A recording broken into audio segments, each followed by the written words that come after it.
Hey guys, here we are for a short track guide in the street stocks at Lime Rock Park. For this track guide, I'm going to show you my hot lap first, and then I'm going to break down the lap in slow motion and show my approach to each corner. For this lap guide, I'm using the baseline Lime Rock setup with a steering ratio of 10 to 1 and a brake balance of 47%. Now let's get on to the lap.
Now let's analyze that lap in slow motion.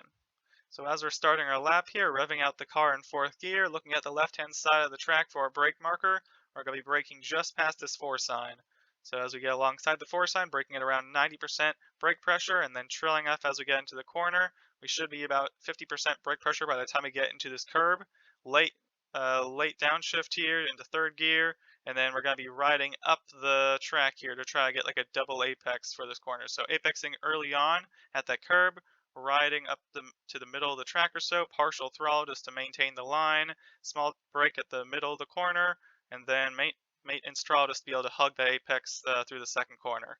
Using up all the track on the exit there, then bring the car not out too wide here, just in the middle or so, because you can really get stuck out wide there. Small tap of the brakes, just trying to hold the car narrow here. You want to make sure you can get to this curb. Try to get a late apex here. You can see we're modulating the throttle to do that. Bring the car all the way over to the left-hand side here to turn in. Try to avoid this curb, but try to get really close to it. If you hit it, it'll upset the car. As you can see there, it's got a little bit of it. It really starts bouncing around if you get too much of it. So trying to get as close as possible. Shifting back up to fourth gear here, and now we're getting into a really challenging brake zone.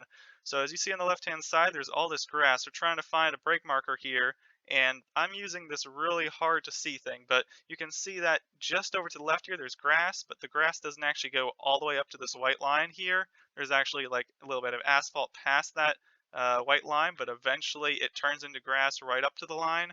So as that change from asphalt on that white line to grass, that's my breaking point. You can also kind of tell there's a little bit of change in the curvature of the line itself. So braking just, there's the asphalt and there's the grass. Braking around like full brake pressure here, down to third gear, trying to use up all the track on the left-hand side to give a wide approach here. And see, starting to trail off here and trying to get as close to the sausage curve as you can. You can see you're using a little bit of throttle, and that's kind of caused a little bit of over rotation here. That's okay, just getting away from this curb. And then bring your car a little bit more left than you think here. Really easy to hit that sausage curve even if you think you're far away.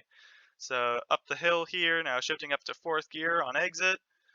And using about a 3 p.m. time of day, which is what we're going to be racing in, looking at this shadow kind of as a break point, kind of hard to really nail anything, but small tap of the brakes just to try to bring the car into the curb. Maintenance throttle, using up all the curbing on exit here. Then as we go down the hill, our brake point is kind of going to be right before we get to the bottom of the hill. So right before we get to the bottom, just tapping the brakes just a little bit, around 20%, just to help get the weight towards the front of the car. That allows, once you get on the throttle, to help it get closer to that curb. And we're going to be really holding this curb quite early. So early apex through here, if you run a little wide, the car is really going to bounce around. So trying to avoid the bumps on the inside line, and a little bit of counter steer on exit. The rear is still going to get a little unsettled just from that change in elevation. And running to the line, that's a lap around Lime Rock Park. So I'm just going to play that lap one more time in chase view so you can really understand the lines that I'm taking around here. But that's it. Hope you guys enjoyed, and see you next time.